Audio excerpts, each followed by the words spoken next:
आज 2 फरवरी 2025 का दिन, महीना माघ का चल रहा है। शुक्ल पक्ष की चतुर्थी तिथि है आज प्रातःकाल 9:14 तक। चूँकि उदया तिथि में चतुर्थी आज रहने वाली है, संभवतः इसीलिए बसंत पंचमी का पर्व जो है वो कल मनाया जा रहा है 3 फरवरी को। उदया तिथि का बड़ा महत्व है हमारे सनातन धर्म में। हमारे जो पंचांग की व्यवस्था दी गई है उसमें उदया तिथि में ही बहुत सारे पर्व, त्यौहार और व्रत मनाए जाते हैं। और 9:14 तक चूँकि चतुर्थी तिथि आज है, इसलिए पंचमी कल मनाई जाएगी। नक्षत्र की बात करें, आज उत्तरा भाद्रपद नक्षत्र दोपहर 12:52, कल सुबह 3 फरवरी के 12:52 तक कल ये रहने वाला है। मतलब आज मध्यरात्रि तक जो है उत्तरा भाद्रपद नक्षत्र भोग करेगा। योग की बात करूं तो शिव योग है। करण की बात करूं तो आज दिन में विष्टि करण रहने वाला है। शुभ मुहूर्त में पहला शुभ मुहूर्त जो है अभिजीत मुहूर्त, वह 12:13 से शुरू होकर के 12:57 तक अभिजीत मुहूर्त शुभ मुहूर्त रहेगा। व्यापारियों के लिए, कामगारों के लिए चौघड़िया का जो शुभ मुहूर्त है, जो लाभ का शुभ मुहूर्त है, वह सुबह की बेला में है 9:52 से लेकर के 11:13 तक। आज चूँकि भद्रा भी रहने वाली है और भद्रा का जो टाइमिंग है वो 7:09 सुबह से लेकर के और 9:14 तक रहने वाला है। और भद्रा का वास जो है वो पृथ्वी लोक पे ही है, मृत्यु लोक पे है। और मृत्यु लोक की भद्रा जो है कहीं न कहीं अरिष्टकारक होती है। तो ये जो सुबह का समय है 7 बजे से लेकर के और 9 बजे तक का, ये थोड़ा सा कहीं न कहीं ठीक नहीं है नए काम के लिए, कुछ नया शुरू करने के लिए या यात्रा करने की दृष्टि से। आज का राहु काल जो है सायंकाल 4:40 से लेकर के 6:01 तक रहने वाला है। और आज चूँकि रविवार है, इसलिए रविवार के दिन पश्चिम दिशा की यात्रा निषेध कही गई है। दिशाशूल, दिक्सूल कहा जाता है पश्चिम दिशा का रविवार के दिन। चंद्र राशि मीन रहने वाली है। सूर्य राशि वर्तमान में मकर में चल रहा है, जो कि पिछले 14 जनवरी से लगातार मकर में ही गोचर कर रहे हैं श्री सूर्यदेव। चलिए, आज का पंचांग आपने जान लिया। अब रुक करते हैं आज के शुभ उपाय की, ताकि आपका आने वाला समय अच्छा गुजरे। देखिए, आज चूँकि मैंने एक उपाय, बसंत शुरू हो गया है कल, जैसा कि बसंत पंचमी है। अब आज बसंत पंचमी की ये पूर्व संध्या है। सुबह 9:14 के बाद आप जानती हैं कि पंचमी तिथि लग जाएगी। तो माता सरस्वती से जुड़ा हुआ, विद्या से जुड़ा हुआ, ज्ञान से जुड़ा हुआ आज मैंने शुभ उपाय लिखा है। सरस्वती माता की प्रसन्नता के लिए आज धार्मिक पुस्तक वितरण करें। धार्मिक पुस्तक सुंदरकांड हो गया, दुर्गा चालीसा हो गया, इत्यादि ये जो पुस्तकें हैं इसका आप जो है वितरण कर सकते हैं। और जो ज़रूरतमंद विद्यार्थी हैं, जो कमज़ोर वर्ग के विद्यार्थी हैं, उनको जो है आप उनके क्लास के अनुसार, उनकी ज़रूरत के हिसाब से आप उन्हें पुस्तकें दान कर सकते हैं। ऐसा करने से आप निश्चित रूप से माता सरस्वती के प्रिय पात्र बनेंगे। और कहीं न कहीं विद्या का दान, ज्ञान का दान महादान कहा जाता है। और आज आप ये उपाय जरूर करें। बसंत पंचमी की पूर्व संध्या है, इससे आपको ज़रूर माता सरस्वती की कृपा मिलेगी। चलिए, अब बात कर लेते हैं शुभ मंत्र की। तो कौन सा आज शुभ मंत्र आप बता रहे हैं? देखिए, शुभ मंत्र इसमें जो भगवती दुर्गा से, चूँकि गुप्त नवरात्र चल रहा है और गुप्त नवरात्र के दिनों में माता दुर्गा के ही मंत्रों से पूजा करनी चाहिए। माता दुर्गा को ही प्रसन्न करने का हर संभव प्रयास हर देवी भक्तों को करना चाहिए। और मंत्र इसमें है, देवी प्रपन्नार्ति हरे प्रसीद प्रसीद मातर जगतोऽखिलस्य प्रसीद विश्वेश्वरी पाहि विश्वं त्वमीश्वरी देवी चराचरस्य। यह भगवती दुर्गा का मंत्र है, जो कि दुर्गा सप्तशती से लिया गया है। इसका अर्थ होता है कि इस समस्त संसार की जितने भी कष्ट हैं, दुख हैं, ये सब आप दूर कर सकती हैं, चूँकि आप ही इस सचराचर जगत में एक मात्र व्याप्त शक्ति हैं। और कहीं न कहीं जो कुछ भी संसार में दृष्टिगोचर होता है वह आप ही हैं, क्योंकि एक ही वाहम जगतपत्यम द्वितीया का माँ परा। जगदम्बा से इस तरह से प्रार्थना की जाती है।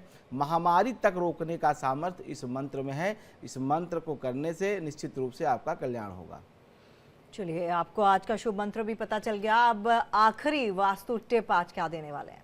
देखिए, जिनके घर का नैऋत्य कोण हल्का हो या ढाल वाला हो, घर बनाते समय ध्यान न रहा हो, या किसी कारण से भौगोलिक स्थिति वहाँ का ऐसा हो कि नैऋत्य कोण मतलब पश्चिम और दक्षिण का कोण अगर हल्का हो गया, या वहाँ ढाल अधिक है, या आपके घर के पिंड के बाहर वहाँ कोई गड्ढा है या कोई तालाब है, कोई ऐसी स्थिति है, तो वो निश्चित रूप से आपके लिए हानिकारक है और उसका दुष्प्रभाव आपके परिवार के ऊपर, आपके घर में रहने वाले लोगों के जीवन पे, स्वास्थ्य पे जरूर पड़ रहा होगा। तो इससे बचने के लिए आप उसी कोने पे, नैऋत्य कोण पे ही एक लाल रंग का झंडा लगाएं, बांस में डाल करके, डंडे में डाल करके, जिसकी ऊंचाई आपके समस्त मकान से ऊपर हो, मतलब उसकी छाया जो है आपके मकान से बड़ी होनी चाहिए। इस तरह का झंडा नैऋत्य कोण में लगाने से जो नैऋत्य कोण का दोष होता है, जो उसका हल्कापन होता है, जो ढाल का दोष होता है, वह समाप्त हो जाता है। यह वास्तु का एक बहुत अच्छा महा उपाय है जो करके आप अपने नैऋत्य कोण की शुभता को बढ़ा सकते हैं। चलिए, लगातार कॉलर्स हमारे साथ जुड़ चुके हैं। लोकेश हमारे साथ काफी देर से जुड़े हुए हैं। जी लोकेश, अपना सवाल कर सकते हैं आप। जी नमस्कार। जी नमस्कार लोकेश जी। जी मेरा नाम लोकेश सोनी। जी लोकेश जी, अपनी जन्म तिथि बताइए। स्थान कोटा राजस्थान।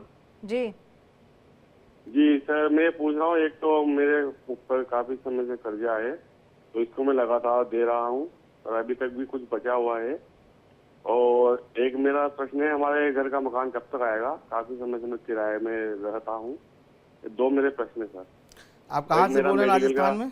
कोटा। जी हाँ, कोटा राजस्थान, कोटा। ठीक है, देखिए मैंने आपका जो प्रश्न लिया है, पहला प्रश्न आपने शायद कर्ज का पूछा है कि कर्ज की स्थिति कब तक ठीक होगी। तो कर्ज की स्थिति के बारे में बता दूं, कर्ज की स्थिति अब आपकी धीरे धीरे समाप्त हो रही है और ज़्यादा से ज़्यादा 28 मार्च के बाद और जुलाई 2025 के पहले पहले आप कर्ज मुक्त हो जाएंगे, इसमें कोई दो राय नहीं। कर्ज मुक्ति के योग आपकी कुंडली में बन गए हैं। दूसरा प्रश्न जो आपने मकान का पूछा है, मकान का योग तो है लेकिन अभी वो अधूरा है। मकान निर्माण आदमी करता है लेकिन वो पूरी तरह से उसमें बस नहीं पाता है, रह नहीं पाता है। तो मकान के योग में थोड़ी सी दिक्कत दिखाई दे रही है। तो इसके लिए आप जो है किसी भी त्रयोदशी के दिन जब शिववास होता है तो आप जिस मकान में भी रह रहे हैं वहाँ पे पार्थिव के शिवलिंग, याद रखिए पार्थिव के शिवलिंग मतलब मिट्टी के शिवलिंग बनाए जाते हैं और उनकी पूजा तभी होती है जब शिववास होता है। शिववास आपको पंडित जी बता देंगे किस तिथि में शिववास है। तो शिववास वाले दिन अपने घर में जो है पार्थिव का शिवलिंग बना करके, मिट्टी का शिवलिंग बना करके षोडशोपचार तरीके से उनका पूजन करिए।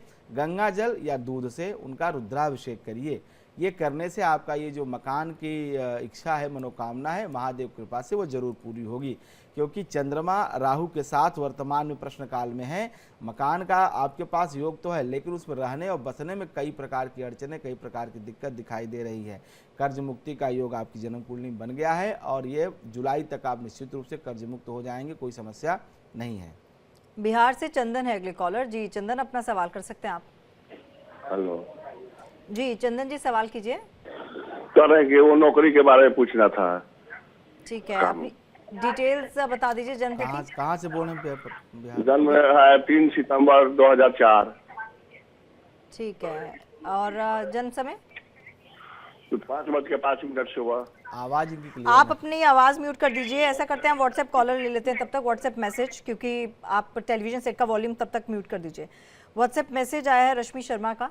जी 30/6/1975 का इनका जन्म है। 1975, 36/1975, 10:45 AM, 10:45 सुबह के, और स्थान है चंडीगढ़। सवाल इनका यह है कि आने वाला समय कैसा रहेगा, भविष्य कैसा रहेगा।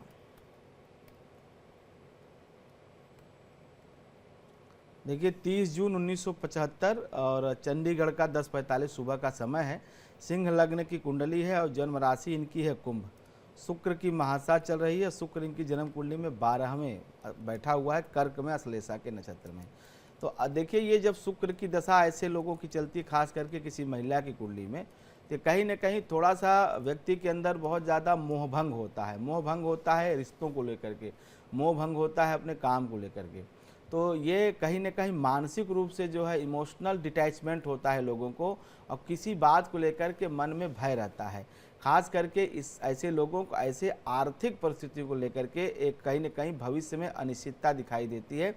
और ये जो दशा आपकी शुरू हुई है केवल केवल थोड़ी सी आर्थिक और इमोशनली जो है परेशान करता है। तो एक तो फाइनेंस को ठीक रखने की ज़रूरत है, फाइनेंस पे बहुत कड़ी नज़र बना के रखिए, क्योंकि बहुत अधिक पैसों की आवश्यकता पड़ने वाली है और आपके पास अभी उतने पैसे आ नहीं रहे हैं, पैसों की व्यवस्था नहीं है। एक सीमित आय है, सीमित आय के साधन है जिसको कहीं ना कहीं एक्सप्लोर और उसको बढ़ाने की, उसको विस्तार देने की आवश्यकता है। दूसरी बात, जो इमोशनली आप डिटैच हो रही हैं लोगों से, या यूँ कहें कि बहुत ज़्यादा लोग आपकी केयर नहीं कर रहे हैं फैमिली के मेंबर, उसके लिए आपको ज़रूर या तो उस विषय को मान लें कि आपका भाग्य है, या आप थोड़ी सी दुर्गा जी की आराधना करें, शुक्रवार का व्रत किया करें, महालक्ष्मी का पूजन करें और श्री सूक्त का पाठ नियमित आप करना सीख लीजिए, नियम से करिए। और 1 महीने लगातार जब आप दुर्गा आराधना करेंगी, श्री सूक्त का पाठ करेंगी, तो आर्थिक स्थिति में भी आपको लाभ दिखाई देगा। और दूसरा, जो अभी परिवार के साथ, लोगों के साथ थोड़ा सा आपका आकर्षण कम हो रहा है, मोह कम हो रहा है, उसमें भी आपको बहुत अच्छा अनुभव होगा और चीज़ें आपके फेवर में होती हुई दिखाई देंगी। लेकिन उसके लिए आप शुक्रवार का व्रत करिए, दुर्गा की आराधना करिए और श्री सूक्त का पाठ रोज किया करिए। चलिए, पूरी उम्मीद है आपको अपने सवाल का जवाब मिल गया होगा। आगे बढ़ते हैं, रोहतास से एक कॉलर हमारे साथ जुड़े हुए हैं, अंजू मिश्रा इनका नाम है। जी अंजू जी, क्या सवाल है आपका? हाँ नमस्कार पंडित जी। जी नमस्कार।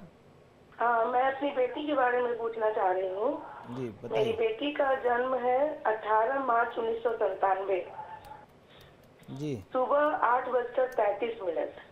जी, कहाँ पैदा हुई बच्ची? रोहतास।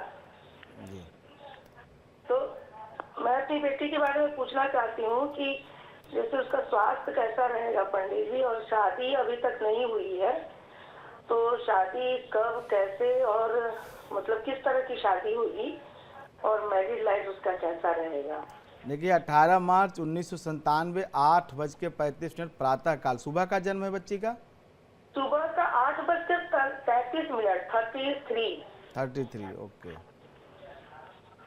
रोहतास बिहार। हाँ ठीक है, रोहतास बिहार तो ठीक है, मिल गया।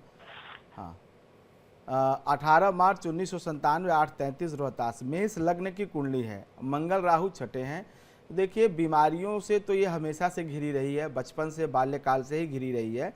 और चूंकि छठे भाव में मंगल राहु की युति है, ये कहीं ना कहीं शरीर में विष बनाते हैं, जहर बनाते हैं। और जहर विष टॉक्सिक जब बनता है तो स्वभाव से शरीर में कहीं ना कहीं कई प्रकार के रोग ले लेते हैं। खास करके बुखार का आना ये एक स्वाभाविक बात है, बार बार बुखार आना, रक्त में इन्फेक्शन होगा, बैक्टीरियल इन्फेक्शन होना, वायरल इन्फेक्शन होना, ये इसके लिए एक सामान्य सी बात रही है। और ये जो परिस्थिति अभी पीछे इसकी बीती है, लगभग शनि की महादशा जो 18-19 साल जो बीती है, ये कहीं ना कहीं इसके लिए काफ़ी सेहत की दृष्टि से खराब रहा है। सन 2004 से लेकर के 2023 तक का, उसमें भी 2017 से 2020 तक का कालखंड जो रहा, इसकी सेहत की दृष्टि से बहुत अच्छा नहीं रहा, बहुत बढ़िया नहीं रहा, बहुत इसने झेला। अभी आप ये जान के चलिए कि दशा इसकी जो है सामान्य से थोड़ी सी अच्छी है, अभी भी बहुत अच्छी दशा इसकी नहीं चल रही है। ऐसे में एक तो इसको पहले आप विधारा की जड़, विधारा एक औषधीय लकड़ी है, विधारा की जड़ बुधवार के दिन हरे धागे में या हरे कपड़े में आप इसके दाहिने बाह में जरूर बंधवाइए बुधवार के दिन। विधारा आप इसको नोट कर लीजिए, ये मिल जाएगा आसानी से किसी आयुर्वेदिक और पंसारी की दुकान पे। दूसरा, इससे एक विष्णु सहस्रनाम का पाठ पर डे करवाइए। अगर विष्णु सहस्रनाम का पाठ ये नहीं कर पा रही है तो इसे आप ओम नमो भगवते वासुदेवाय का जप करवाइए। दो में से जो ये कर सके इससे करवाइए। रही बात जो आपने दूसरा प्रश्न विवाह का पूछा है, तो केवल सेहत ही खराब होने की वजह से विवाह के संबंधों में दिक्कत आती है। लोग आते हैं, देखते हैं और नापसंद करके चले जाते हैं, बात कहीं रिश्ता बनता नहीं है। तो उसके लिए बता दूं कि ये दो उपाय जो मैंने बताए हैं, अगर ये आप करना शुरू कर देंगी तो 17-18 दिन के बाद इसकी सेहत बहुत अच्छी होगी और उसके बाद इसकी रिश्ते की बात भी ठीक हो जाएगी। और एक बार अगर विवाह हो गया तो दाम्पत्य जीवन इसका अच्छा होगा, क्योंकि शुक्र इसका अच्छा है। केवल पसंद नापसंद के चक्कर में इसकी शादी नहीं हो पा रही है। एक बार अगर रिश्ता बन गया, बात बन गई, तो फिर कोई दिक्कत भविष्य में नहीं होगी। आगे बढ़ते हैं, एक और कॉलर हमारे साथ जुड़ चुके हैं। जी क्या सवाल है आपका? दिनेश शर्मा जी जलंधर से हमारे साथ जुड़े हुए। नमस्कार मैम, मैं अपने बेटे के बारे में पूछना चाहता हूँ। जी मेरे बेटे का जी दिनेश जी, अपने बेटे की जन्म तिथि आप बताएं। बेटे की जन्म तिथि है 9 फरवरी 2010। समय और स्थान? समय है 12:56 PM, सुबह के 12:56 PM। ठीक है, और स्थान? स्थान है मैम पालमपुर, हिमाचल प्रदेश। जी। क्या सवाल है आपका? मैम वो इस बार 10th के पेपर दे रहा है, तो मैं यही जानना चाहता हूँ कि 10th के बाद वो कौन से सब्जेक्ट के साथ आगे जाए और उसका करियर और हेल्थ कैसी रहेगी फ्यूचर पे। देखिए, आपने दिनेश जी जो बताया, बच्चे का 9 फरवरी 2010 दोपहर, मध्य दोपहर का 12:56 पालमपुर, हिमाचल प्रदेश। इसके हिसाब से इसकी शिक्षा तो अच्छी दिखाई दे रही है, क्योंकि पंचम भाव में शनि बैठा हुआ है। तो सामान्य सी बात है, अगर पंचम भाव में शनि बैठे और चूंकि अपने ही नक्षत्र में बैठा हुआ है, तो कहीं ना कहीं ऐसे बच्चों को इंजीनियरिंग, मैथमेटिशियन या इस तरह की शिक्षा मतलब देनी चाहिए, तकनीक से जुड़ी हुई, टेक्नोलॉजी से जुड़ी हुई। दूसरा, आपने इस समय जो इसकी दशा चल रही है, शुक्र में बृहस्पति का अंतर है, तो लड़का निश्चित रूप से पढ़ाई में अच्छा करेगा, रिजल्ट इसके अच्छे आएंगे, कोई दोष, कोई दिक्कत नहीं है। तो आप इसे मैथ की तरफ ले जाइए, इंजीनियरिंग की तरफ ले जाइए और तकनीक से जुड़ी हुई शिक्षा दीजिए, उसी में इसका करियर है। सेहत की बात आपने की है, तो सेहत चूँकि शुक्र की दशा चल रही है और शुक्र इसकी जन्म कुंडली का लग्नेश है, लेकिन चूंकि अभी बृहस्पति का अंतर आया हुआ है, इसलिए थोड़ा सा इसको पेट से जुड़े हुए बीमारी दिखाई देती है, लेकिन बहुत प्रभावी नहीं है, इसलिए थोड़े बहुत ही इलाज से ठीक रहेगा, कोई बहुत बड़ा संकट नहीं है। ऐसे बच्चों को जल्दी से फैटी लीवर होना और सर में दर्द की शिकायत, ये 2 कंप्लेन ये कर सकता है, लेकिन वो कोई बहुत गंभीर समस्या नहीं है। थोड़ा सा खान पान ठीक रखें तो बिल्कुल ठीक रहेगा, कोई दिक्कत नहीं है।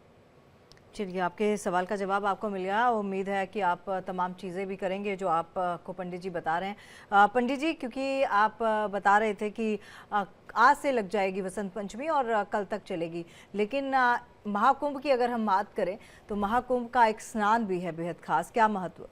देखिए, ये अमृत स्नान जो होता है, आप अमृत स्नान की चर्चा भी सुन रही होंगी। तो जैसे एक तो मौनी अमावस्या, मकर संक्रांति, अब ये जो मौनी अमावस्या के बाद जो ये तीसरा होने जा रहा है, इसको अमृत स्नान, ये बसंत पंचमी का है। बसंत पंचमी एक अभूज मुहूर्त कहा जाता है। इस दिन वाग्वादिनी विद्या की देवी माता सरस्वती का प्राकट्य उत्सव भी है, वाग्वादिनी का, वीणावादिनी का। इसलिए ये बसंत बहुत खास है अपनी ग्रह स्थिति की वजह से, अपने जो है जो दिव्य घटनाएं स्थिति पे हुई उसकी वजह से, क्योंकि जितना भी संसार में ज्ञान है, क्योंकि आप देखिए प्रयागराज को त्रिवेणी कहा जाता है। त्रिवेणी का अर्थ क्या होता है? त्रिवेणी का अर्थ होता है 3 ऐसी धाराएं जहां एक साथ मिलती हों। तो पहली धारा जो प्रकट रूप में दिखाई देती है, माता गंगा की जो सुरसरी हैं। दूसरा, माता यमुना कालिंदी का। और तीसरा जो अदृश्य है, कभी कहा जाता है कि पूर्व काल में सरस्वती जी भी वहाँ मिलती थी, जो कि अब दिखाई नहीं देती हैं, विलुप्त हो गई हैं। लेकिन जो प्रकट रूप से सरस्वती हैं, वो संतों महात्माओं की वाणी से निकलने वाली ज्ञान धर्म की चर्चा की वाणी है। जो उनके मुख से मंत्र, वेद, स्तुति ईश्वर की होती है, वह सरस्वती के रूप में ही माना जाता है कि गंगा और यमुना ये दोनों प्रत्यक्ष रूप से, और वहाँ जो 1 महीने कल्पवास करने वाले साधु, महात्मा, महामंडलेश्वर, जगत गुरु शंकराचार्य, ये जो तमाम हमारे सनातन धर्म के जो पुरोधा हैं, जो ज्ञाता हैं, जो पूरे 1 महीने वहाँ रह करके भगवान की, ईश्वर की स्तुति करते हैं, मंत्र बोलते हैं, कथाएं कहते हैं, ये सरस्वती के रूप में जाकर के वहाँ पे जो है गंगा यमुना के जो संगम में मिलती है। तीसरी जो धारा है, ये सरस्वती की यह धारा है, जो संतों महात्माओं की वाणी से वहाँ पे पूरे 1 महीने निकलती है, पूरे माघ महीने में। और अमृत स्नान का मतलब होता है कि वह जल जब अमृत के समान हो जाए, तो वह विशेष नक्षत्र में, जब रेवती नक्षत्र होता है, रेवती नक्षत्र बुध का नक्षत्र कहा जाता है, और तिथि होती है जो वाग्वादिनी का प्राकट्य दिवस है, अर्थात माघ शुक्ल पंचमी, जिसको श्री पंचमी कहा जाता है, बसंत पंचमी कहा जाता है। वसंत का महीना आ जाता है। जब आप देखें तो अधिक शीत ऋतु जो रहती है, जो शीत से बहुत समस्या होती है, शीत ऋतु समाप्त होती है, न अधिक गर्मी होती है, न बहुत अधिक शीत होती है, मौसम बहुत अच्छा हो जाता है। यह अमृत स्नान का खगोलीय दृष्टि से और जो है ज्योतिषीय दृष्टि से बहुत महत्व की वेला है, बहुत जैसे कहते हैं कि ऊर्जा की वेला है। और इसमें जल में स्नान करने से, अमृत स्नान करने से रोग मुक्ति होती है, शरीर में ऊर्जा और चेतना, आध्यात्मिक विकास होता है। इसलिए अमृत स्नान का बड़ा महत्व है। खास करके जो प्रयागराज में जो कुंभ वर्तमान में चल रहा है, ऐसे में स्नान करने से निश्चित रूप से जहाँ व्यक्ति को मानसिक शांति मिलेगी, वहीं पे शारीरिक कष्ट और पीड़ा से भी मुक्ति मिलती है।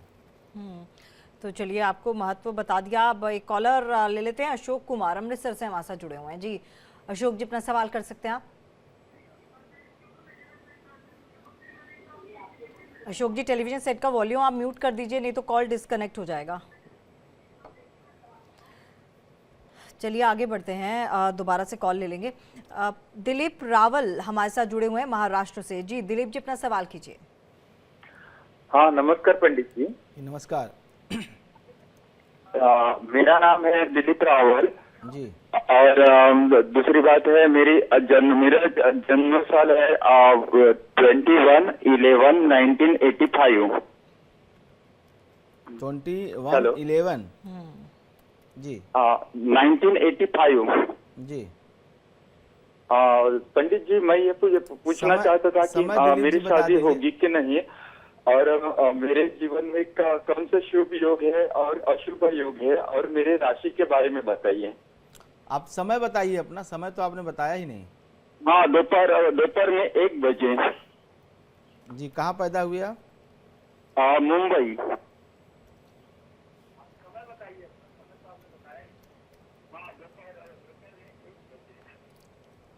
देखिए 21 नवंबर 1985 दोपहर 1 बजे मुंबई का मैंने आपका ये जन्म डिटेल लिया है। कुंभ लग्न है, इसके अनुसार से कुंभ राशि भी है। जो आपने विवाह का प्रश्न किया है वह विवाह का स्वामी सूर्य आपकी जन्म कुंडली में सप्तम, शनि के साथ 10वें भाव में बैठा हुआ है, और शुक्र जो है वो तुला राशि में केतु के साथ 9वें भाव में बैठा हुआ है। तो कुल मिलाकर के विवाह की दशा तो आपकी चल रही है दिलीप जी, और ये विवाह की दशा 2025 में ही है। 2025 में ही विवाह का योग आपके बना हुआ है, और इसी में आपका दाम्पत्य जीवन शुरू होना चाहिए। दूसरा, आपकी राशि चूंकि कुंभ है, तो अभी कुंभ की 7.5 जो है चल रही है। आपकी ही राशि पे शनि देव का गोचर पिछले लगभग 2.25 साल से 26-27 महीने से चल रहा है। शनि की 7.5 में आपकी राशि रहने वाली है, और अभी ये 7.5 का प्रभाव आपके ऊपर अगले 2.5 वर्ष तक और रहने वाला है। तो शनि की 7.5 चल रही है, इसके उपाय आपको जरूर करने चाहिए। चूँकि बुध की दशा चल रही है, अब बुध में बृहस्पति का अंतर है। अब बुध और जो आपका चल रहा है ये शनि का फल कर रहा है। तो कहीं ना कहीं ये समय जब से बुध आया है आपको काम से और परिवार से पीड़ा दे रहा है, सेहत से पीड़ा दे रहा है, और यह अभी दशा आपकी सितंबर तक रहने वाली है। सितंबर के बाद चीज़ें बदलेंगी, आपके पक्ष में होंगी। एक बात और है कि थोड़ा पैसे सोच समझ के खर्च किया करिए, क्योंकि अभी आपके पास जेब खाली है। पैसों का बहुत ज़्यादा अपव्यय पिछले 1 वर्ष में हुआ है, ऐसा कुंडली में दिखाई दे रहा है। थोड़ा सोच समझ के पैसे कम खर्च करिए, और थोड़ा परिवार वालों के बातों पे कम ध्यान दिया करिए। अगर कोई कुछ बुरा कहता भी है तो उसे एक कान से सुनिए, दूसरे कान से निकाल दीजिए। प्रयास करिए कि घर से दूर रहिए, क्योंकि ये जो दशा अभी चल रही है 1 वर्ष से, ये कहीं न कहीं आदमी अपने परिवार, अपने खास स्वजन के लोगों से ही नाराज़ होता है, उनसे बैर करता है और उनसे दूर रहना चाहता है। तो थोड़ा इन छोटी छोटी बातों पर ध्यान रखेंगे तो जीवन में जो संकट है, जो कष्ट है, वो अपने आप देखेंगे समाप्त हो जाएगा। तो चलिए, आपको भी आपके सवाल का जवाब मिल गया, और लगातार कॉलर्स हमारे साथ जुड़ रहे हैं। इस बीच एक सवाल आपसे ले लेती हूँ अमृत स्नान से जुड़ा हुआ। जो लोग अमृत स्नान के लिए जा रहे हैं, क्योंकि अभी हमने देखा कि कई सारी ऐसी चीज़ें सामने आई जहां पर कहा जा सकता है कि थोड़ी सी सतर्कता बरतने की ज़रूरत है, और एक जिम्मेदार नागरिक के तौर पर आपको प्रशासन के सहयोग की बहुत ज़्यादा ज़रूरत है। ऐसे में क्या आप कहना चाहेंगे धार्मिक आधार पर कि क्या कुछ लोगों को करना चाहिए? क्या कुछ, अगर जा रहे हैं अमृत स्नान के लिए, तो क्या कुछ उनको करना चाहिए? देखिए, ये महाकुंभ की जो व्यवस्था है, पहली बात तो महाकुंभ का आयोजन करने कराने का काम ये सरकार का है, और सरकार इसमें बेहतर जो उपाय हो सकते हैं वो कर रही है, और हमें पूरी उम्मीद है कि वो उपाय जनमानस के कल्याण के लिए है। किसी की कोई ऐसी मंशा शासन प्रशासन की या उसमें लगे लोगों की नहीं है, किसी को कष्ट हो, किसी को पीड़ा हो। थोड़ी सी असुविधा हो जाती है, क्योंकि सामान्य सी बात है कि इस हिंदुस्तान की आबादी 150 करोड़ है, और उसमें भी सनातन धर्मावलंबियों की संख्या, और सब आज चूँकि ये चाहते हैं कि जब विशेष कोई मुहूर्त हो तो उसमें हम भी जो है पुण्य के भागी बने। इस वजह से भीड़ का आना स्वाभाविक है, लेकिन ये शासन प्रशासन की है, उसके ऊपर हमें प्रश्न चिन्ह करना, चूँकि हम धर्मपीठ पे बैठे हैं, तो ऐसी बात कहना शायद हमारी जो है सीमा में नहीं होता है। वो व्यवस्था अच्छी कर रहे हैं, हम तो सिर्फ ईश्वर से प्रार्थना करते हैं कोई ऐसी दोबारा ऐसी कोई घटना ना हो, किसी भी हमारे भारतवासी को कोई चोट न पहुंचे, हमारे सनातन धर्मावलंबी कोई ऐसी चोट ना हो जो उसके जीवन को हानि पहुंचाए। दूसरी बात, आप क्या कर सकते हैं? पहली बात, धर्म के साथ साथ धैर्य। धर्म और धैर्य एक ही सिक्के के 2 पहलू हैं। मैं धर्म क्या कहता है वो आपको बता देता हूँ। धर्म और धैर्य ये 2 चीज़ें हैं, और 2 चीज़ें एक दूसरे को ही जो है सपोर्ट करती हैं, सहायक हैं, पूरक हैं। अगर आपके अंदर धैर्य है तो ही धर्म आपका पुष्पित और पल्लवित होगा। अगर केवल धर्म है तो धर्म से आप जी तो सकते हैं, लेकिन धैर्य नहीं है तो मंजिल तक नहीं पहुंच सकते हैं। जैसे उदाहरण सहित आपको बताता हूं, कोई साधक है, कोई तपस्वी है, अगर वो केवल धर्म से रहे और धर्म से आचरण करे, मंत्र जप कर रहा है, स्तुति कर रहा है, लेकिन उसे ईश्वर की प्राप्ति नहीं हो रही है, तो वह अगर धैर्य नहीं रखेगा और वह अपने रास्ते से भटक जाएगा, वह उस पथ को छोड़ देगा। तो जितने भी महात्मा हैं, जितने भी धर्म को मानने वाले लोग हैं, उनके हृदय में धैर्य स्वयं निवास करता है, और जब धैर्य होता है तो उसे अपने मंजिल तक पहुंचने से कोई नहीं रोक सकता। तो इसलिए जो भी स्नान करने जा रहे हैं तो अपने मन में धैर्य रखें, और धर्म के साथ अगर धैर्य है तो अपनी बारी की प्रतीक्षा करें। बहुत जल्दबाजी करके, बहुत हो हल्ला करके, जल्दी जल्दी आगे पहुंच करके और ये सोचें कि जितना जल्दी पहुंचेंगे, जो माने ये नियम धर्म में नहीं लागू होता है जो पहले आओ पहले पाओ, ऐसा नहीं। आप धैर्य रखिए, अपनी बारी की प्रतीक्षा करिए। चाहे आप मंदिर जाते हैं, चाहे आप कुंभ में स्नान करने जा रहे हैं, कहीं भी जाइए, या मान लीजिए आप घर में ही बैठ करके कोई स्तुति जप स्तोत्र कर रहे हैं, या उनके लिए जो पढ़ाई कर रहे हैं बच्चे, जो किसी प्रतियोगी परीक्षा की कर रहे हैं, या वो व्यापारी जिन्होंने अभी व्यापार शुरू किया, सबके लिए जरूरी है धैर्य। अगर धैर्य नहीं है, पेशेंस नहीं है, तो आप कभी कुछ भी हो सकते हैं लेकिन सफल नहीं हो सकते। सफलता आपसे लाखों करोड़ों किलोमीटर दूर रहेगी। तो धैर्य रखते हुए, धर्म का आचरण करते हुए परिश्रम करिए, हर चीज़ मिल जाएगी। तो वही नियम यहाँ भी लागू होता है। अगर आप कुंभ जा रहे हैं, थोड़ा सा मन में धैर्य रखिए, अपनी बारी की प्रतीक्षा करिए, कोई जल्दबाजी करने की ज़रूरत है। अगर ईश्वर ने वहाँ आपको बुलाया है, क्योंकि वही जो इस संसार का सचराचर जगत का स्वामी है, जो कण-कण में समाया हुआ है, वो उसी ने आपको बुलाया है, तो आपको आपकी मंजिल तक भी वही पहुँचाएगा। अगर आपके अंदर सत्य भावना है तो स्वयं प्रयागराज कुंभ में से निकल करके आपको आएंगे और स्नान कराएंगे। और अगर वो नहीं चाहेंगे तो उस स्नान में, जल में पहुंच करके भी आपका मन खिन्न हो जाएगा और आप स्नान नहीं करने पाएँ। तो धैर्य रखिए, धर्म के साथ आप जरूर स्नान करेंगे, जरूर आपको जो है ईश्वर की कृपा मिलेगी, और जरूर अमृत की बूंदें कुछ ही आपको जरूर स्पर्श करेंगी आपके शरीर को। केवल थोड़े से धैर्य की आवश्यकता है। जो लोग भी प्रयागराज जा रहे हैं, जो वहाँ पहुँच गए हैं, उन सभी के लिए सिर्फ इतना सुझाव है कि थोड़ा सा मन में धैर्य रखिए। कोई जल्दबाजी, कोई हड़बड़ी करने की ज़रूरत नहीं है। ऐसा नहीं है कि अगर आप उस विशेष मुहूर्त में स्नान नहीं करेंगे तो आपका बहुत बड़ा नुकसान हो जाएगा, क्योंकि करोड़ों जन्म, लाखों योनियों में भोगने के बाद मानव जीवन मिला है। थोड़ा सा धैर्य रखिए, जरूर प्रयागराज आपके ऊपर कृपा करेंगे और अमृत स्नान करने का मौका आपको मिलेगा। धैर्य बना के रखिए। बिल्कुल धैर्य बना के रखिए और एक जिम्मेदार नागरिक के तौर पर अपनी जिम्मेदारी निभाइए और प्रशासन का सहयोग कीजिए। पीयूष मिश्रा कानपुर से बात से जुड़े हैं अगले कॉलर। पीयूष, क्या सवाल है आपका? मेरा ये सवाल, पहले डिटेल दे दूं आपको। नाम है पीयूष मिश्रा और समय है रात का 1 बजे 1 AM। जी। तिथि? डेट ऑफ बर्थ है 2 जनवरी 1991। 2 जनवरी 91, 1991। जी, 2 जनवरी 1991। टाइम है रात्रि का 1 बजे 1 AM। और प्लेस है कानपुर, उत्तर प्रदेश। जी जी। सवाल ये है पंडित जी कि एक तो नौकरी का और दूसरा विवाह का, और विवाह में भी ये है कि क्या लव मैरिज के चांसेस हैं, ये जानना था। देखिए, नौकरी तो आपकी बहुत अच्छी है, आमदनी आपकी बहुत अच्छी है। एकादश भाव में लग्न जो है चंद्रमा स्वराशि का बृहस्पति के साथ उच्च का बृहस्पति है, और बुध में बृहस्पति का अंतर वर्तमान में चल रहा है। तो पहले से ही चीज़ें ठीक हैं, आमदनी वगैरह, नौकरी वगैरह में बहुत दिक्कत नहीं, चूँकि केतु के साथ इसलिए आपको सेटिस्फेक्शन नहीं होता है। और चीज़ें जहाँ, जैसे एक साधारण सा उदाहरण बताता हूँ कि जैसे जहाँ आपको 10,000 रुपये मिलने चाहिए, वहाँ आपको 6,000 5,000 मिलता है। मतलब 60% ही आउटपुट है, लेकिन आउटपुट है। इसलिए बिल्कुल भाग्य ऐसा सहायक नहीं है, बात कहना बिल्कुल अनुचित है। भाग्य बिल्कुल सहायक है और कमाने वाले आदमी है। करियर वाइज आपका ठीक दिखाई दे रहा है। दूसरा जो आपने प्रश्न किया विवाह से जुड़ा हुआ, तो देखिए बाबू, ये स्थिति अभी आपके पक्ष में होती हुई दिखाई नहीं दे रही है, क्योंकि सप्तमेश और लग्नेश की जो स्थिति है वह कहीं ना कहीं खडाष्टक है।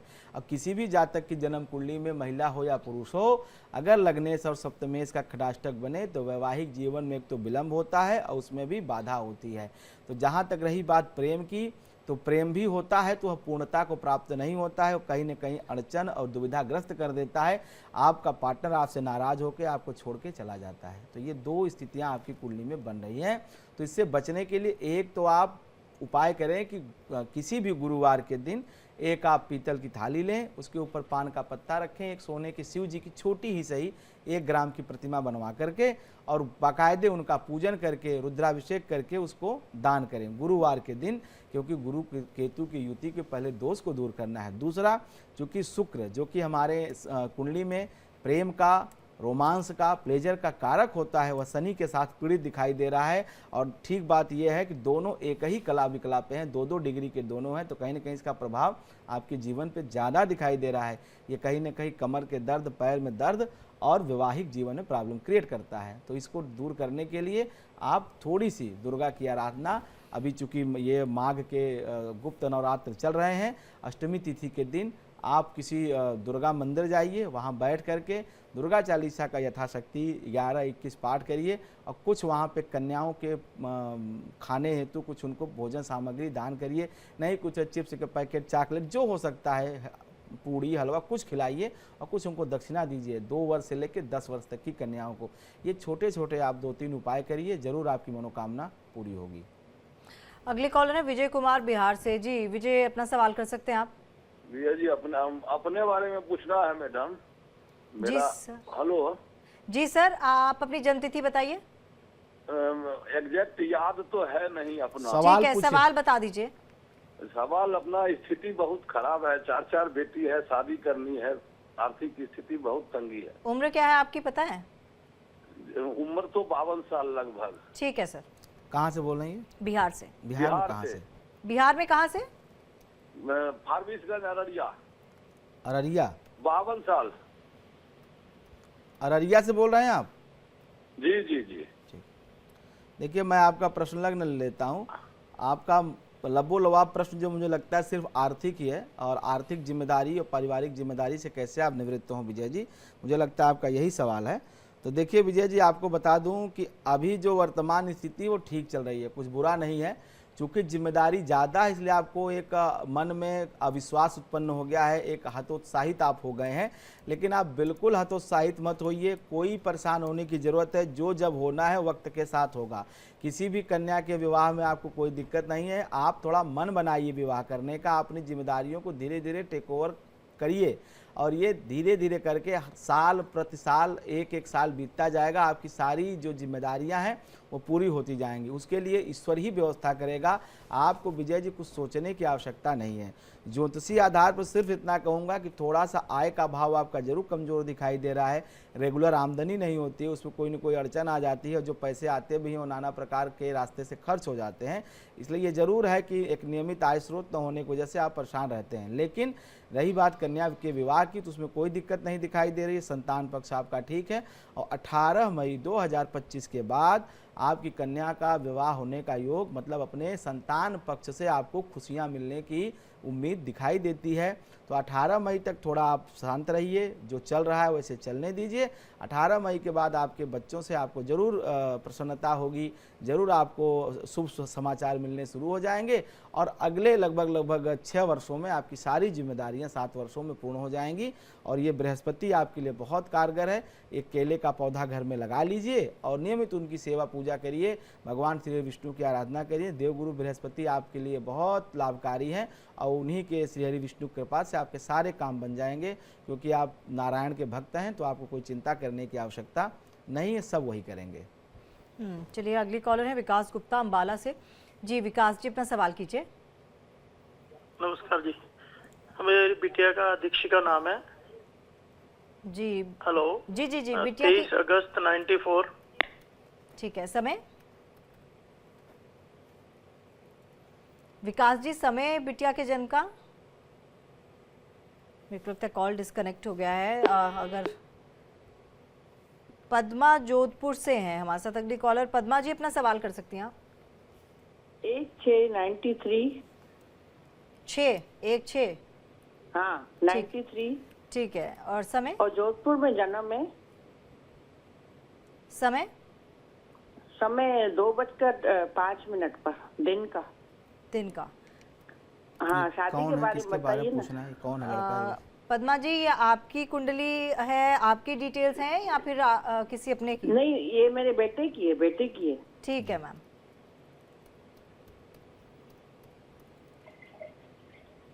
देखिए, जो आपने अपने बेटे की डिटेल बताई 1 जून 1993, विवाह के बारे में प्रश्न किया है, तो विवाह का योग इनकी कुंडली में बना हुआ है और ये ज़्यादा से ज़्यादा विवाह का योग 23 सितंबर 2025 तक के पूर्ण हो जाएगा। शादी बहुत अच्छी होगी, लड़का बहुत अच्छा है, इसका भाग्य बहुत अच्छा है, देखने में सुंदर है और पर्सनालिटी अच्छी है, भाग्य भी साथ दे रहा है, काम वाम भी ठीक है। थोड़ा सा अभी कोई नौकरी या कोई जीविका में अभी कुछ दिनों से ज़रूर कोई दिक्कत दिखाई दे रही है, इसकी वजह से थोड़ा सा मन इसका ज़रूर खिन्न होगा, लेकिन सितंबर के बाद चीज़ें बहुत बेहतर होंगी, बहुत अच्छी होंगी और विवाह का योग उसकी कुंडली में बना हुआ है और ये विवाह इसका 2025 के सितंबर के बाद इसका ज़रूर होगा। कोई दिक्कत, कोई समस्या वैवाहिक जीवन को लेकर के नहीं दिखाई दे रही है। अगली कॉलर है दिल्ली से चरणजीत कौर, इनका नाम है। जी मैम, आप अपना सवाल कर सकती हैं। हटना हो उसमें। चरणजीत जी, आप सुन पा रही हैं मेरे को? टेलीविजन सेट का वॉल्यूम आप कम कर देंगे तो आवाज़ आ जाएगी, नहीं तो कॉल डिस्कनेक्ट हो जाएगा मैम। हाँ जी, ये मैं कह रही हूँ कि हमारा लड़का 25/12/1995, जितेंद्र सिंह नाम है और दिल्ली का रहने वाले हैं। तो इसकी शादी के लिए पूछना था, जरा सरकारी नौकरी के लिए पूछना था। ठीक है, समय पता है आपको? तारीख पहले इनका फ्यूचर कैसे रहेगा? 25/12/95 ना? 25/12/1995। ठीक है जी। समय क्या होता है? समय एक बार फिर से बताएंगी? 25/12/1995, 11:15। सुबह के 11 बज के या ठीक है, 11:15 सुबह के या रात के मैम? नहीं, सवेरे के। ठीक है, सुबह के। सवेरे के 25 दिसंबर 1995, 11:15 सवेरे के दिल्ली का मैंने लिया इनके बेटे जितेंद्र का। कुंभ लग्न की कुंडली है इनकी और जन्म राशि है मकर। विवाह का योग तो बहुत अच्छा है इनकी कुंडली में और 19 जुलाई के बाद ये विवाह के योग इनके बन रहे हैं और पहले भी विवाह की बातें लगभग एक कहीं फाइनल कंडीशन में थी, लेकिन कतिपय कारणों से वो कैंसिल हो गई या जो है बात बिगड़ गई। लड़के लड़की के जो एक तरह से कहते हैं कि मेंटल लेवल नहीं मिला या बातें नहीं बन पाई, इस वजह से शादी टूट गई।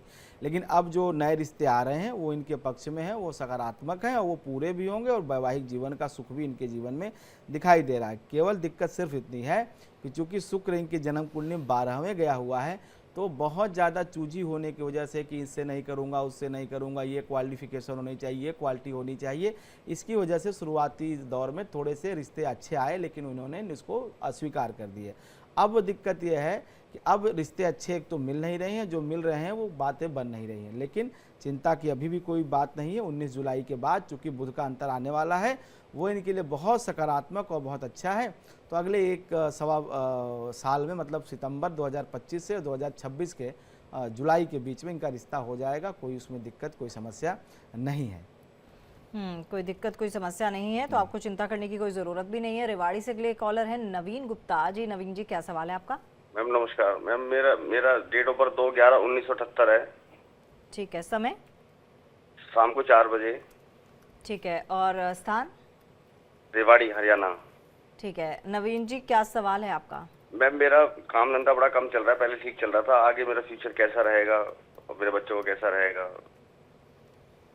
2 नवंबर 1978 शाम के 4 बजे और रेवाड़ी हरियाणा का। तो मीन लग्न बनी आपकी नवीन जी और आपकी जन्म राशि बनी जो है वृश्चिक। और देखिए अभी जो दशा आपकी चल रही है, शुक्र में राहु का अंतर है और शुक्र और राहु की अगर स्थिति देखी जाए तो वैसे तो राहु आपका अच्छा है, कन्या का राहु है, इलेक्ट्रॉनिक्स, इलेक्ट्रिकल्स और तमाम और अन्य व्यवसाय से बहुत लाभ प्राप्त करते हैं ऐसे लोग और कम्युनिकेशन काम बहुत अच्छा होता है। लेकिन जब से ये शुक्र और राहु का कम्बिनेशन हुआ है, दोनों का एक दूसरे के साथ जब ये जुड़े हैं, खास करके 2024 मार्च के बाद से, मतलब पिछले लगभग 6-7 महीने से, तो थोड़ा सा आर्थिक नुकसान हो रहा है। मतलब जैसे आदमी किसी को पैसे दे देता है तो वापसी नहीं होता है, कहीं निवेश कर देता है तो उससे मुनाफा नहीं प्राप्त होता है, पैसे स्टक हो जाते हैं, पैसे फंस जाते हैं। तो मैं ये नहीं कहूँगा कि व्यापार नहीं चल रहा है, बस थोड़ी सी पूंजी ब्लॉक हो गई है, आपके फाइनेंशियल स्ट्रक्चर थोड़े से ढीले पड़ गए हैं, वो ब्लॉक हो गए हैं पैसे, जिसकी वजह से जो उससे लाभांश आपको मिलना चाहिए, जो मुनाफा आपको मिलना चाहिए, वो नहीं प्राप्त हो रहा है। लेकिन ऐसी कोई व्यापारिक स्थिति, बहुत बड़ा गतिरोध इसमें नहीं है, व्यापार आपका सुचारू रूप से चलता रहेगा। केवल जो ब्लॉक आपकी पूंजी है, जो फंसा हुआ पैसा है, उसको थोड़ा निकालने का प्रयास करिए। वो अगर पैसे आपको मिल जाते हैं तो आपकी व्यापारिक स्थिति काफ़ी मजबूत है। वैसे भी व्यापार में कभी आप फेल नहीं होंगे, कभी आपको दिक्कत का सामना नहीं करना पड़ेगा। और चूंकि देवगुरु बृहस्पति की दशा सामने खड़ी है 17 मार्च 2027 के बाद, तो वो 2.5-3 साल आपके बहुत अच्छे बीतेंगे। आगे शनि भी आपका अच्छा है। तो कुल मिलाकर के जीवन में ऐसी कोई बुरी स्थिति या बुरी संभावनाएं आपके नहीं है। केवल ये थोड़ा सा पूंजी ब्लॉक हो गई या कुछ आपके पैसे फंस गए हैं, वो निकल आएंगे तो चीज़ें ठीक हो जाएंगी।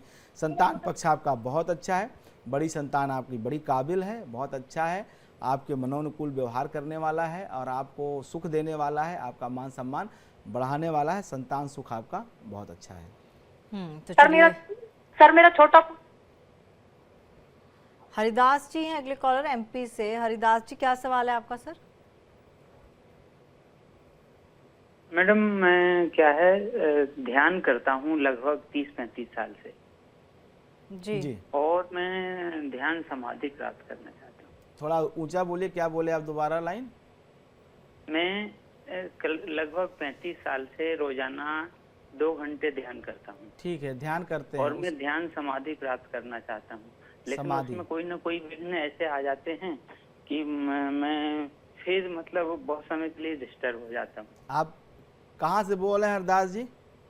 एमपी। मैं नर्मदापुरम होशंग मध्य प्रदेश से। मध्य प्रदेश से बोल रहे हैं। पुराना नाम जिसका होशंगाबाद था, अब नर्मदापुरम हो गया है। कोई बात नहीं, ठीक है। हेलो जी जी जी जी, बोलिए, मैं सुन रहा हूँ, बोलिए बोलिए। आपका यही सवाल है कि कुछ ना कुछ विघ्न आ जाती है, कोई रुकावट आ जाती है जिसकी वजह से आप ध्यान साधना नहीं, समाधि नहीं ले पा रहे? हाँ, लेकिन मैं ध्यान समाधि प्राप्त करना चाहता हूँ। ठीक है, देखिए आपकी जो प्रश्न बनती है उसमें देखिए दिक्कत सिर्फ इतनी है, आपकी समाधि या जो आप भी करना चाह रहे हैं आध्यात्मिक जगत में आप जो प्राप्त करना चाह रहे हैं वो क्यों नहीं मिल रहा है। उसका सिंपल सा कारण है प्रश्न काल में लग्न में शनि का जाना। और यह जो स्थिति बन रही है, लग्न में शनि की स्थिति जो आपके बन रही है, उसका मतलब होता है कि अभी काफ़ी पुरानी चीज़ें आपको याद हैं। समाधि की सबसे बड़ी आपके व्यवधान का कारण है कि काफ़ी पहले के जीवन जो आपने इस शरीर से जिया है, इस शरीर के जो रिश्ते हैं, इस शरीर से जो आपने सुख और दुख भोगा है, उस भाव का विनाश अभी तक आपके शरीर से नहीं है। कहीं न कहीं अभी भी आपके अंदर ज्ञान की या ज्ञान है या ज्ञान प्राप्त करना है, इसका भाव है। तो अभी जब तक उपरिति की सिद्धि नहीं होती है, जब तक उपरिति की स्थिति नहीं आती है, तब तक समाधि नहीं आती है। उपरिति होती है हरिदास जी कि आपके जीवन में जो कुछ भी हुआ है आज तक वह सब भूल जाएं। वो अच्छा हुआ, बुरा हुआ, मान मिला, सम्मान मिला, अपमान मिला, प्रेम मिला, तिरस्कार मिला, घृणा मिली, जो भी मिला, जब आप वो सब भूल जाते हैं तब उसको कहते हैं उपरिति की स्थिति। तो अभी तक उपरिति की स्थिति में आप हैं नहीं। जैसे आपकी स्थिति वही है कि मान लीजिए कोई बीए का विद्यार्थी हो और कहे कि मुझे पीएचडी में एडमिशन चाहिए, तो ये संभव नहीं है इस सांसारिक जगत में। जब इस सांसारिक जगत में ये संभव नहीं है तो उस आध्यात्मिक जगत में कैसे आप कल्पना कर सकते हैं कि जब तक उपरिति की सिद्धि नहीं होगी और आपकी समाधि लग जाए। समाधि अष्टांग योग की आखिरी स्थिति है, ध्यान धारणा समाधि। तो अभी जो इसमें प्रत्याहार तक तो आपका सही है, यम नियम भी आपका सही है, आसन प्राणायाम भी आपका सही है, लेकिन जो ये प्रत्याहार और जो एक नियम की स्थिति है उसमें कहीं न कहीं व्यवधान उत्पन्न होता है। और उसका कारण है कि आपके पूर्व के संस्कार जो उपरिति नहीं हो पा रही है। तो हरिदास जी, पहले आप उपरिति की स्थिति में जाइए, पीछे जो कुछ हुआ है पहले उसको भूलने का प्रयास करिए।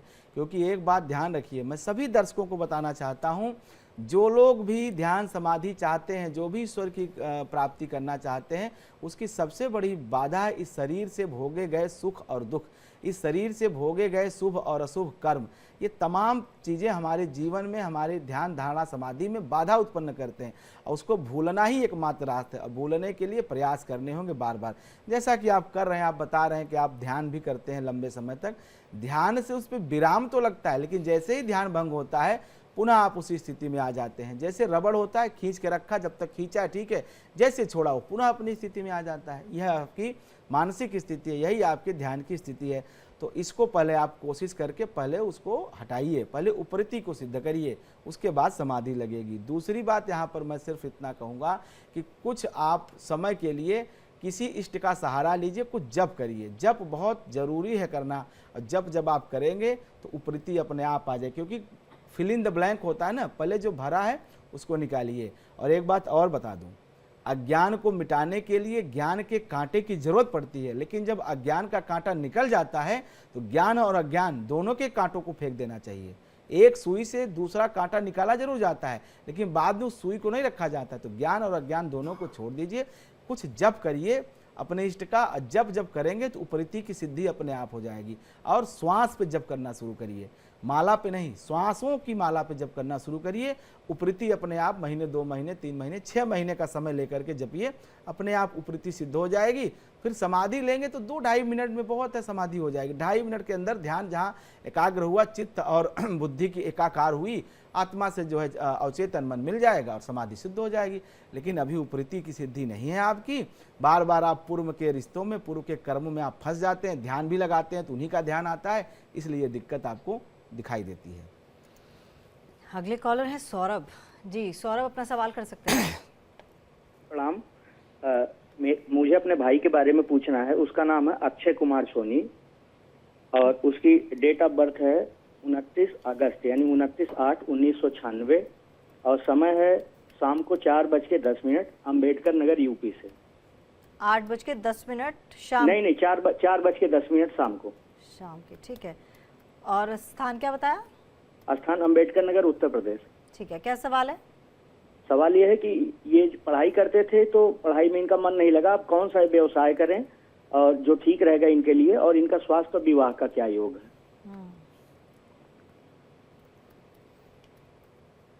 देखिए, जो आपने अपने भाई की डिटेल बताई है, 29 अगस्त 1996 सायंकाल 4:10 अम्बेडकर नगर, उत्तर प्रदेश।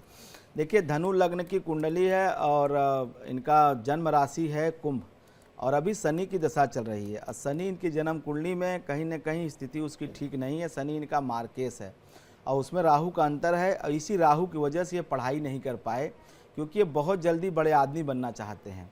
बड़े आदमी बनने का मतलब होता है कि ऐसे लोग महत्वाकांक्षाएं बहुत रखते हैं, लेकिन उस पर बिल्कुल इनको ध्यान नहीं होता। करना कुछ नहीं है, चाहिए सब कुछ। यह एक मनोपोली हो जाती है, मनोवृत्ति हो जाती है कि इन्हें अधिकार सब कुछ चाहिए, कर्तव्यों का ज्ञान इन्हें नहीं होता है।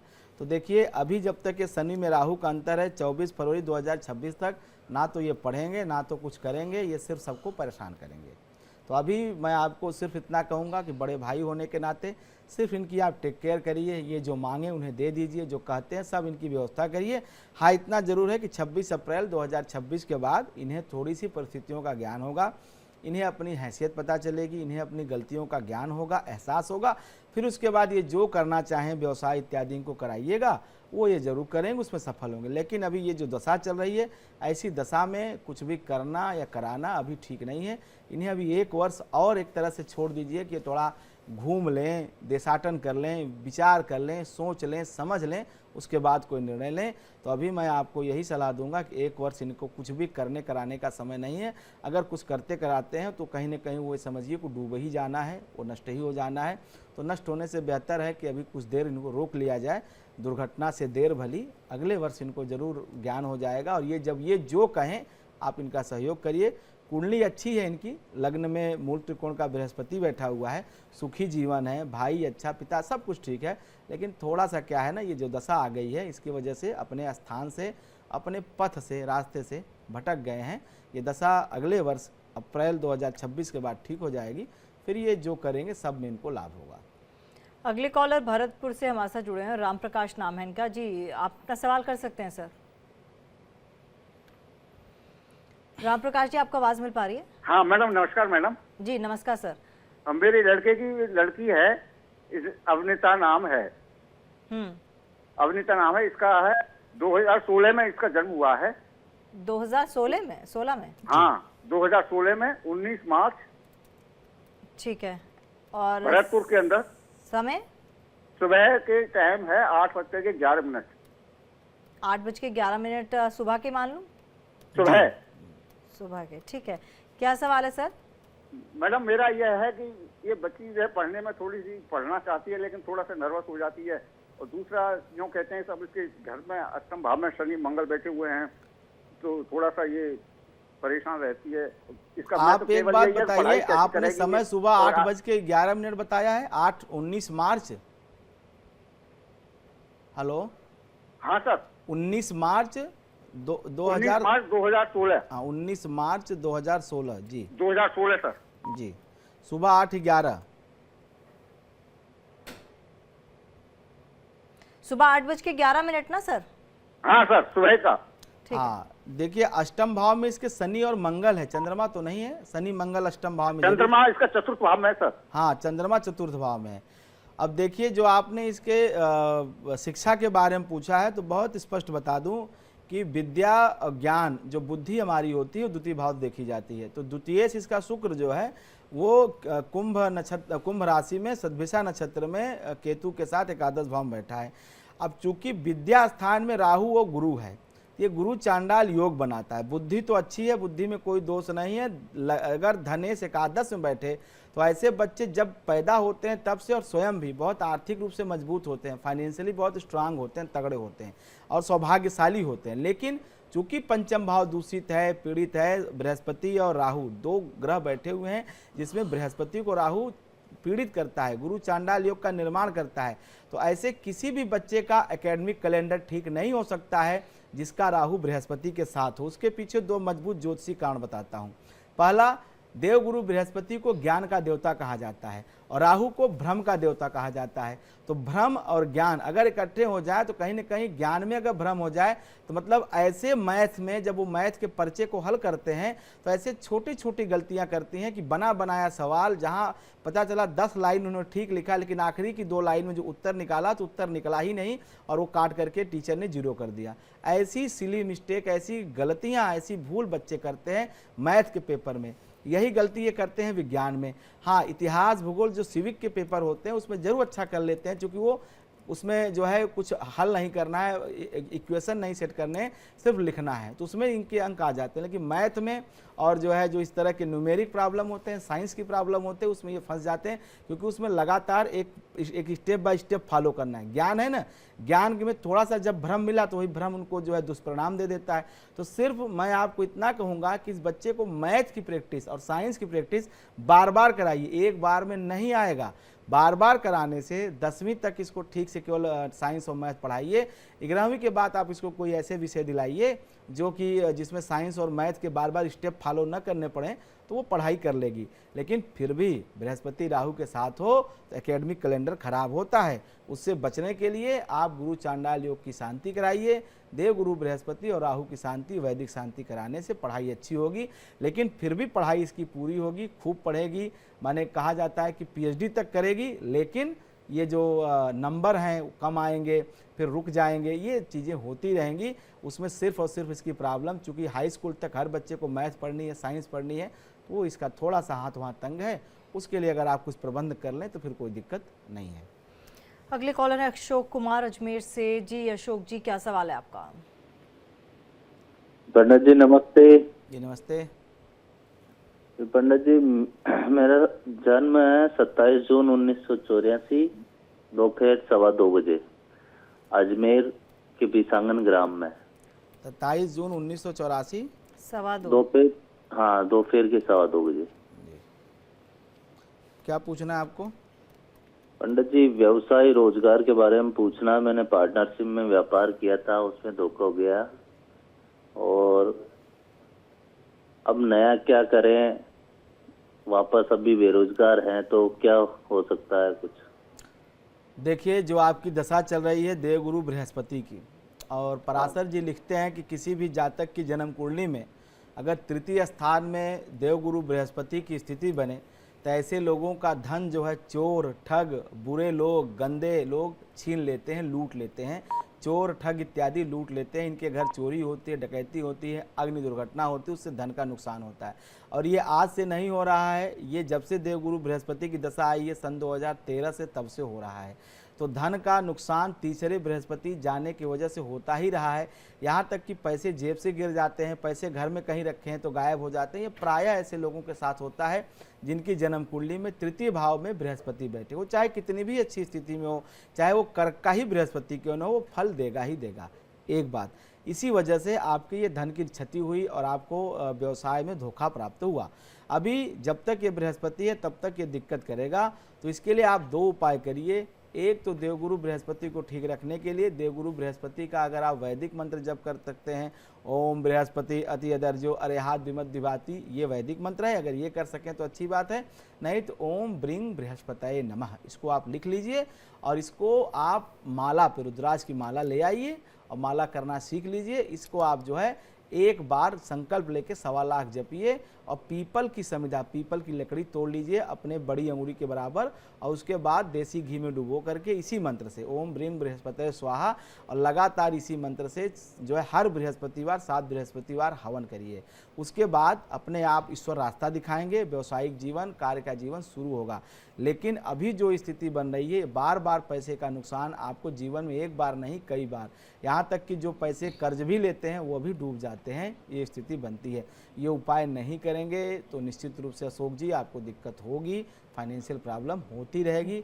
इसका कोई परमानेंट सोल्यूशन नहीं है, क्योंकि दशाओं के भरोसे बैठे रहेंगे तो दशाएं अभी आपको सुफल देती हुई दिखाई नहीं दे रही हैं।